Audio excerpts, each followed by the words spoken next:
Σας καλωσορίζω μαζί στην συνέντευξη τύπου που ακολουθεί. We welcome you to this press conference following the informal council meeting for competitiveness.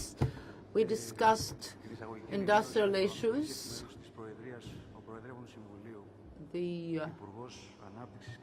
Minister of Development and Competitiveness, Mr. Hatzidakis, will introduce the overall topic. Ms. Skordas is also with us. And as you know, Italy will take over the rotating presidencies of the 1st of July. So Mrs. Frederica Ghini will speak to us as well. The Minister Hatzidakis first. Hello. Today's informal competitive council was dedicated exclusively to industrial policy, to the need to promote specific measures for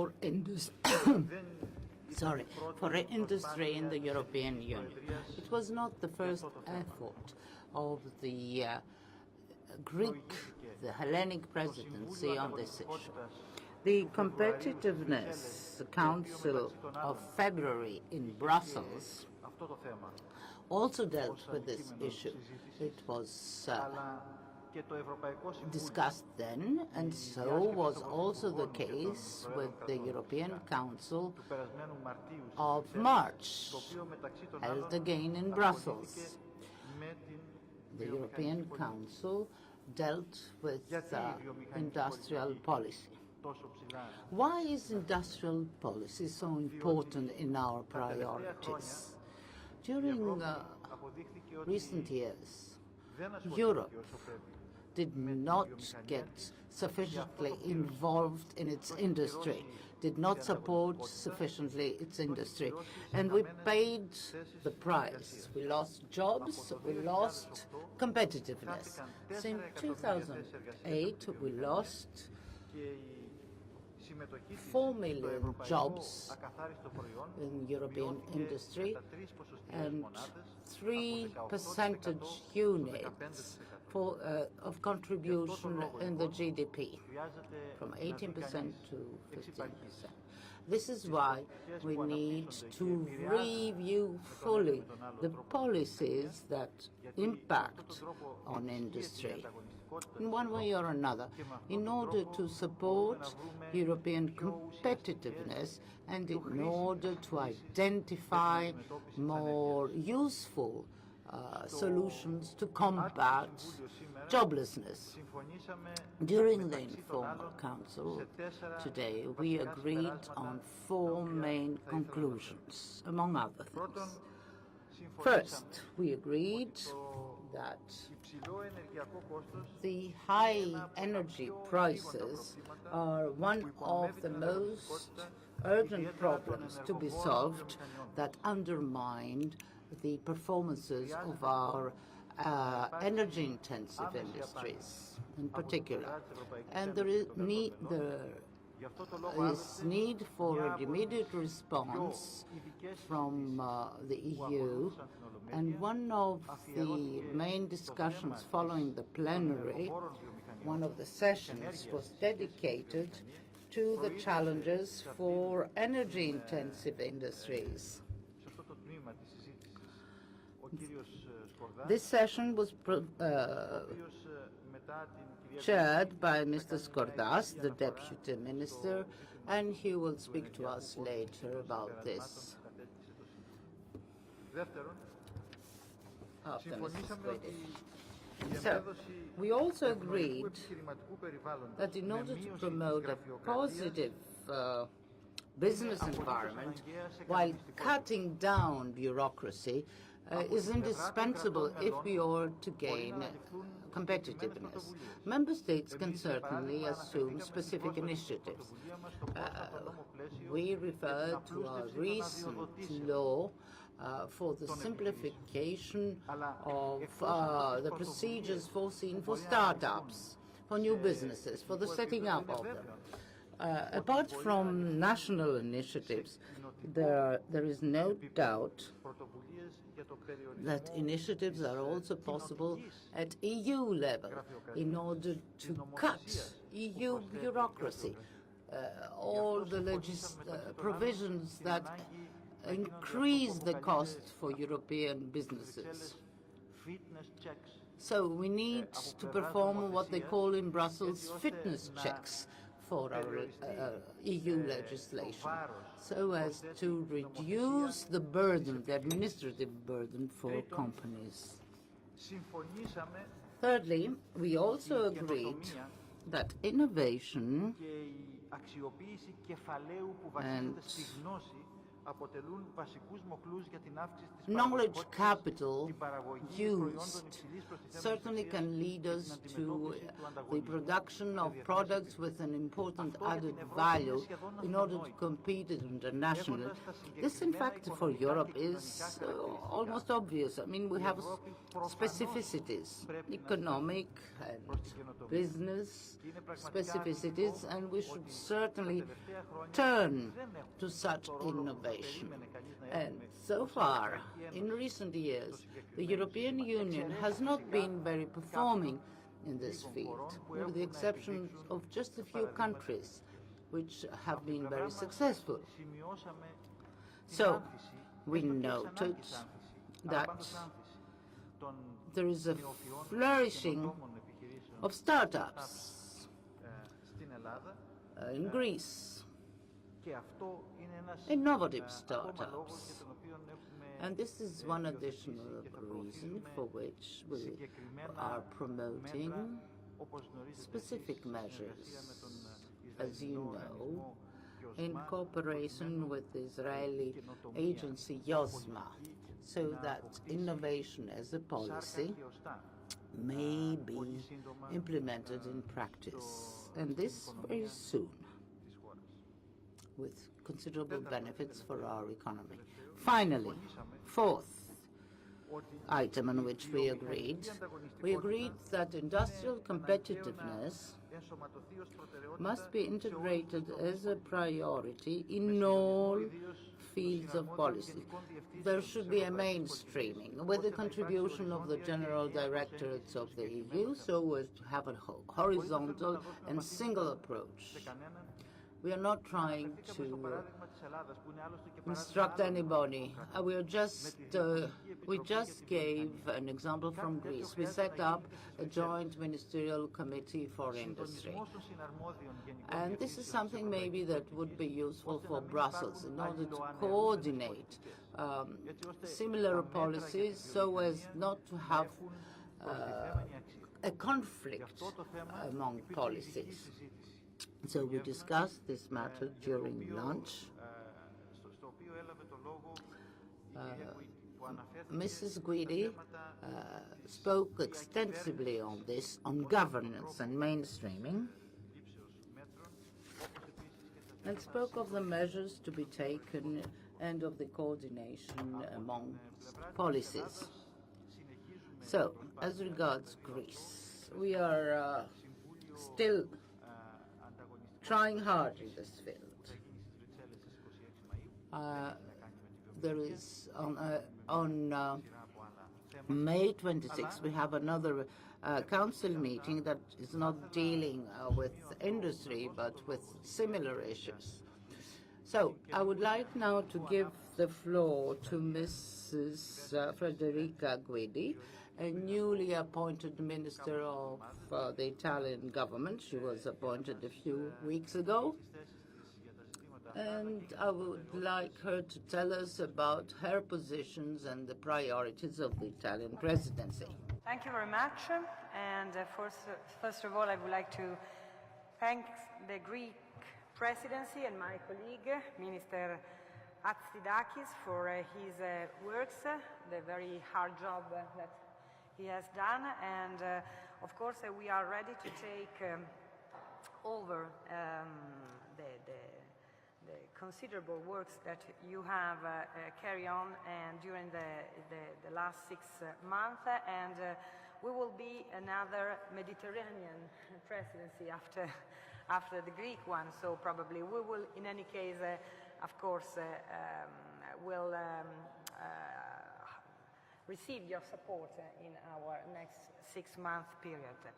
So, for the time being, it's clear that the situation, as also my colleague has said, we are facing is that we have, generally speaking, in Europe, an economical crisis that have underlined the importance of competitiveness and how to sustain the growth.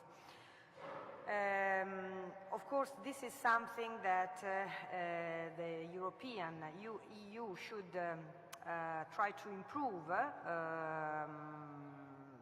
with supporting productivity, innovation, and try to boost as much as possible also the emerging sectors. Of course, we need also a well-functioning single markets based, of course, on fair competitions, and this means also dynamic consumer protections. This is crucial to expand market size and efficiency and productivities of our firms. Of course, we need also to modernizing the consumer protections, speed up the works on intellectual property, and strengthening customer policy are also a priority for our actions. Of course, to remain competitive in a global economy, Europe also needs to have strong attention to the manufacturing sectors. With the new generations of industrial policy measures building on the orientations given by March 2014 from the European Council. I think that a special emphasis should be driven towards the small and medium-sized enterprise, trying to support as much as possible them in their integrations in the global chain, in a value global change.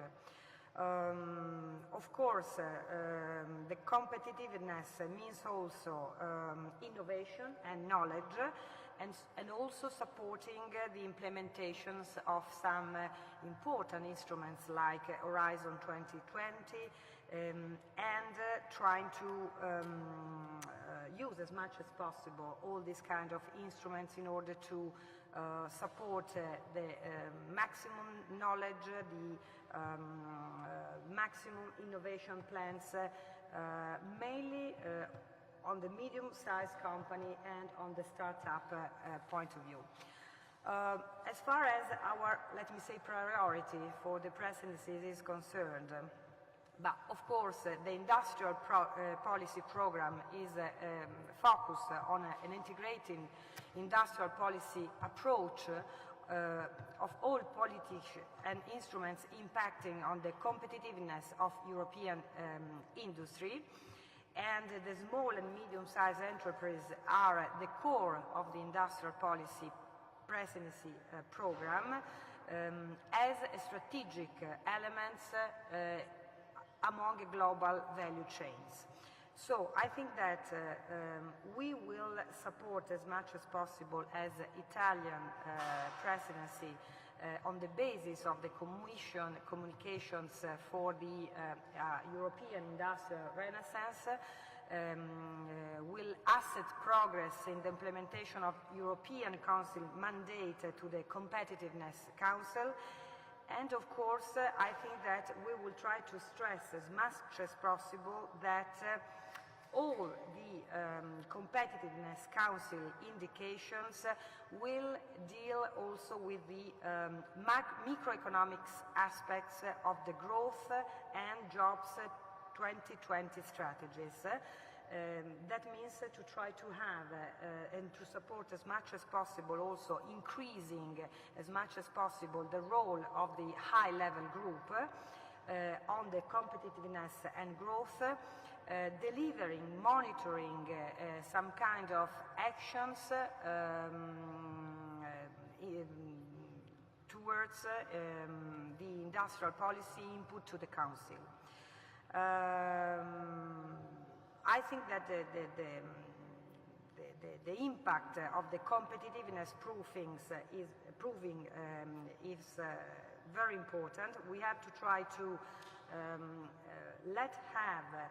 in a very horizontal way this kind of approach, trying to have not only after but even earlier a certain kind of impact assessment on the microeconomical aspects of all the major decisions of the Council. Of course, one of the first key points is how to try to make the best balance between, of course, for instance, the climate package and the climate change package with the cost and the competitiveness of our companies, of our manufacturers, sectors. And I think that this is one of the first bench, let me say, in order to try to use this package, this horizontal package, in order to try to create a certain kind of clear microeconomical impacts on our manufacturing system in Europe. We also realize, as you said, that our semester will be marked in an institutional renewal in Europe, of course, but in any case, we continue to keep in mind the important trends in the European industrial policy, and we have, in order to do this, we have already put in our calendar one competitive informal council in Milan in July and two formal council in fall in Brussels. And I think that we will, in any case, also organize some specific events focused specifically on the small and medium enterprise for some specific manufacturing sectors. So I think that everybody recognized that Europe must to compete in a worldwide scenarios, that of course I think that the objectives to increase as much as possible the manufacturing components among Europe has to be supported. So I personally think that as Italy, we try to, in any case, strongly support also the 20% of objectives, because I think that this is something that is ambitious but realistic. And I think that we have to try to be focused as much as possible in try to compete, of course, as European companies in a worldwide scenarios, looking into the best technologies, the best opportunities, but looking also into the real impact that every decision of the Council can put in terms of cost on our manufacturing sector. Because I think that in order to let Europe grow, we have to try to let first of all, our manufacturing sector growth, and of course, in parallel also, all the rest of the system, like services and so on, can, of course, obtain better results. So I would like to thank you again for hosting this meeting today, and I would like to thank you for the valuable work that you have done, and I really ask you, of course, to support me personally also, considering your experience in my next 6-month presidency period.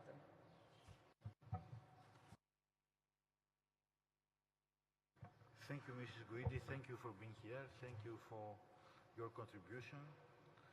And we'll work together towards achieving our common objectives. Θα ήθελα να δώσω το λόγο I would now like to give the floor στον κύριο Θανάση Κορδά, to Mr. Athanasis Kordas, who is the Deputy Minister for Development. He took the chair in the session on the challenges facing energy-intensive industries, and he will present to you the conclusions of that part. Thank you, Minister. That workshop discussed two very important issues which had been set by the Hellenic presidency because it's part of our priorities. First of all, it's future policy and the challenges to energy-intensive industries. And the second question is, how can we guarantee that energy costs will not undermine the competitiveness of these energy-intensive industries? All of this was discussed within the framework of the objectives of the European Commission for 2030, where emissions of greenhouse gases should be cut by 40%. 40% of the levels that we had in 1990, and that there will be at least 27% of energy consumption which will be based on renewable sources of energy. So these are the two main objectives for 2030. For both of these objectives, I have to say that member states expressed many concerns, and there were many comments on how complying with these objectives, if there is no agreement with other international players in the energy markets, to make sure that this will not undermine the competitiveness of the European industries and in particular of energy-intensive industries. It was a very fertile discussion and a lot of great interest was heard on this point. One idea was giving the possibility of having free entitlements for gas emissions that would be given to energy-intensive industries. All of this will be discussed by the relevant bodies of the European Union. And another issue that we touched upon in that workshop was the risks that might be caused by the events in Ukraine on the safety of the energy supply of the European Union. In any case, the all participants expressed their will and intention to insist on with all environmental policies undertaken by the European Union, but this needs to go hand in hand with an agreement and cooperation from other big markets, in particular as far as our economy is concerned, because our objectives should be common objectives and there should be no unilateral disadvantage for the competitiveness of the European economy. Thank you.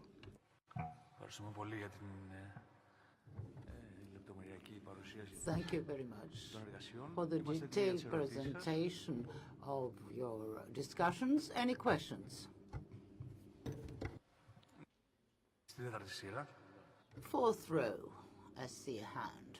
Γεια σας, Κολώνας. Λέγομαι από... Kolonas from the Ethnos newspaper. I have a question. One of the wishes of the Greek government in view of reducing energy prices is the interruption possibility. Has this been discussed at the European level? It's not the Council that decides on this. There's already a proposal by the Greek government addressed to the European Commission, and the Ministry of Environment and Energy and Climatic Change is waiting for an answer from the European Commission. The information I have so far is that the response of the European Commission for the interruption issue will not take too long.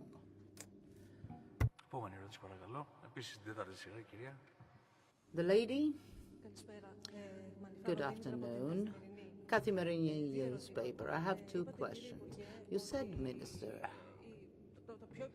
that the most urgent problem presently for the European energy-intensive industry is energy prices, and we need answers fast. Do you consider that the European Union is lagging behind in providing responses to this problem? And which measures at EU level could be taken so as to reduce the energy cost for the EU industry? Second question, as regards innovation and competitiveness. During the recent visit of Chancellor Merkel, when meeting startup representatives, from what the young businessman told us afterwards, the issue of high tax indicators was raised. They asked for community measures to reduce taxes. I'm addressing this question also to Mrs. Guidi, since the Italian presidency is forthcoming. Do you think that such measures will be taken to alleviate taxes for startups? Το θέμα του ενεργειακού κόστους είναι αρκετά σύνθετο. Energy costs are a very complex issue, and it obviously relates to what countries that are competitors to the European Union do. And I think Mr. Skodas very correctly mentioned that. The European Union, quite correctly, is very sensitive as far as the environment is concerned and how to cut back greenhouse gases and also to increase the use of renewable sources of energy. Unfortunately, we don't see our main competitors doing the same thing.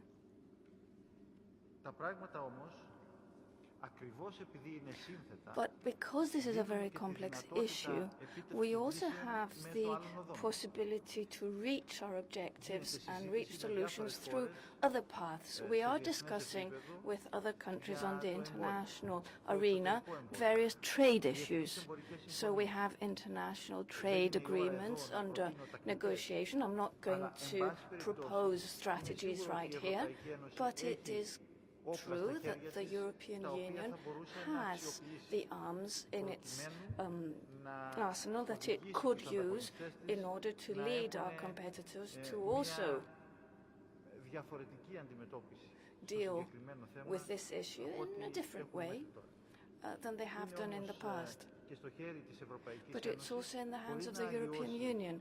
What we can do is, without adulterating our environmental policy, see that if there are ways, similar to the ones mentioned by Mr. Skodas before, to improve our competitiveness, at least as far as our energy costs are concerned. This could also include negotiating strategies on how we deal with issues such as greenhouse gas emissions, but it also has to do with energy sources. For example, the multiple possibilities for energy sources, for energy routes. Apart from safety, it could also bring down costs and the security of our energy supply. So, talking about startups,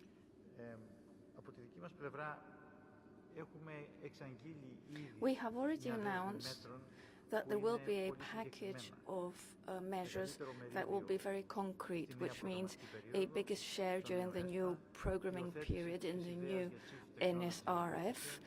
The chief technology officers and help desks and technology and know-how offices in universities and institutes and promoting incubators. So as part of that, we've also simplified to an important extent the way to set up a new company, which is why we have climbed up the scoreboard of the World Bank as far as our position in the Doing Business in the World report is concerned. And you need a minimum you need minimum capital to set up a company in Greece, and there is one form of enterprise that you can set up with no capital at all right now in Greece. So obviously there is scope for us to act. Messages can be sent in all directions. The European Commission had an idea which it was unable to promote because of the elections, which would simplify setting up companies. And I'm talking about the legislative framework, not the practicalities of licensing. So you see that from Brussels, there was also a message to be sent that Europe is an area which is truly friendly for entrepreneurship. So such initiatives, as far as the regulatory framework are concerned, can be carried out. Taxation is a competence for member states still.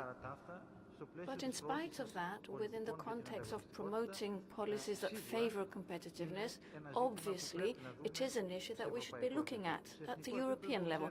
Because at the national level, you know how complex it is because of the Troika as well.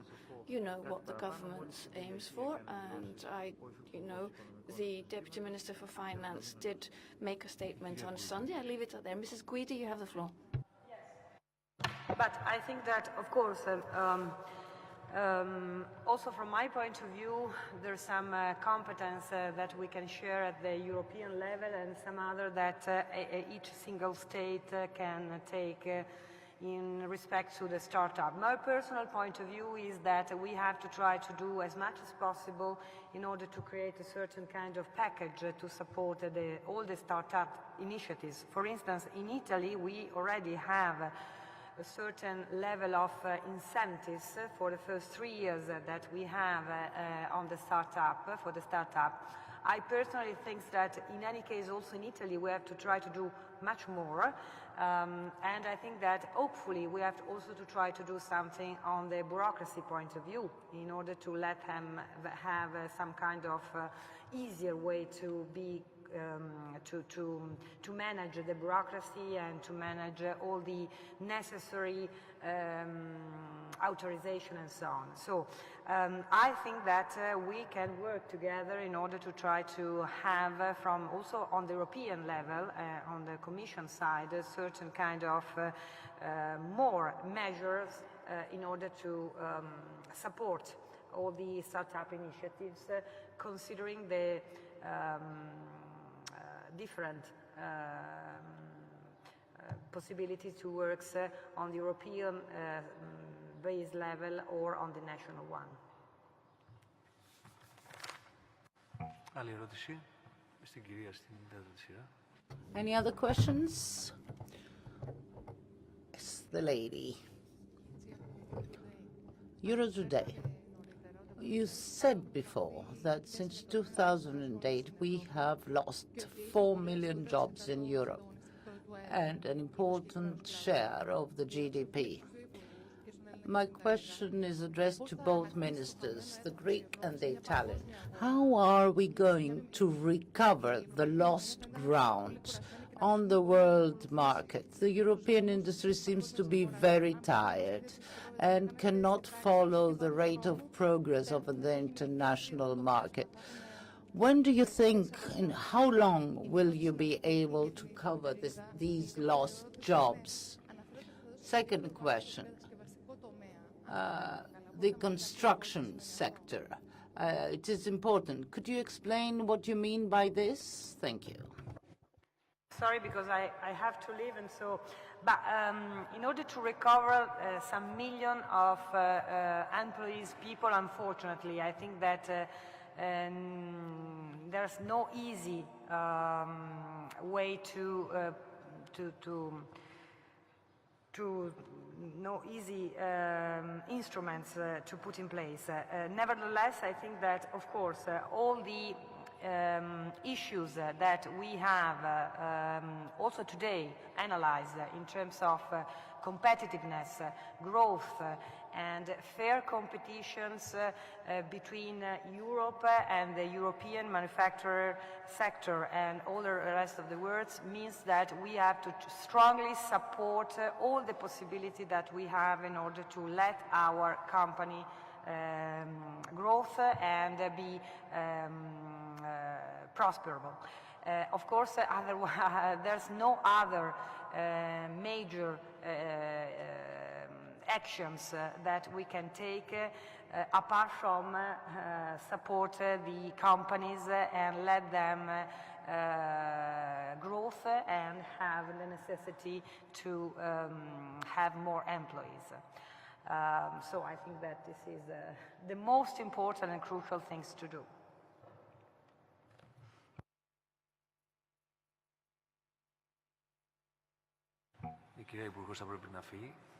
The minister must leave, so I apologize for her departure.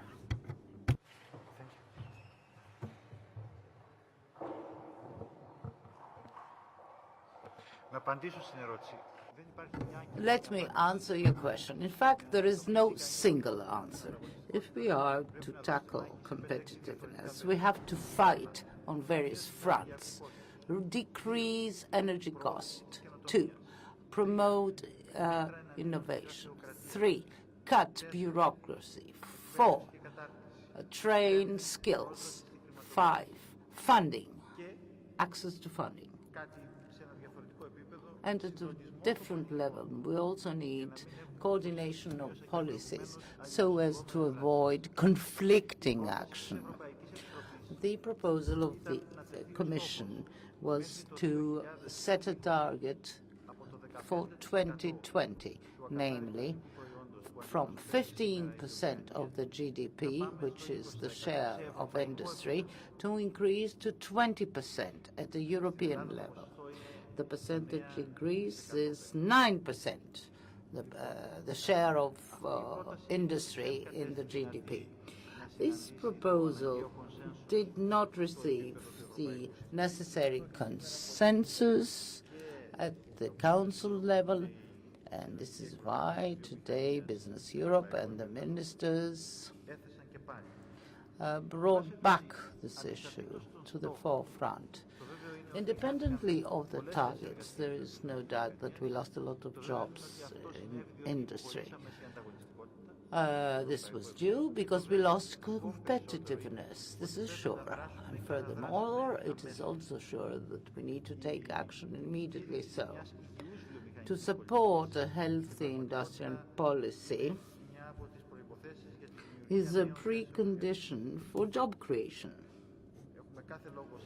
So, this country certainly is happy to have tourism, shipping, no doubt, but let us not forget that 10% of the GDP is associated to industry.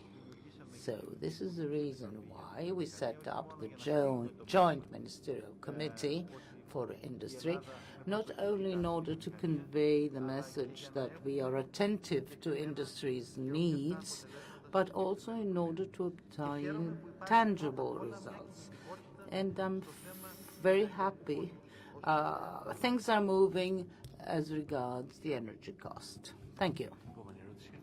Next question, if there is one. Thank you very much for your participation, and goodbye.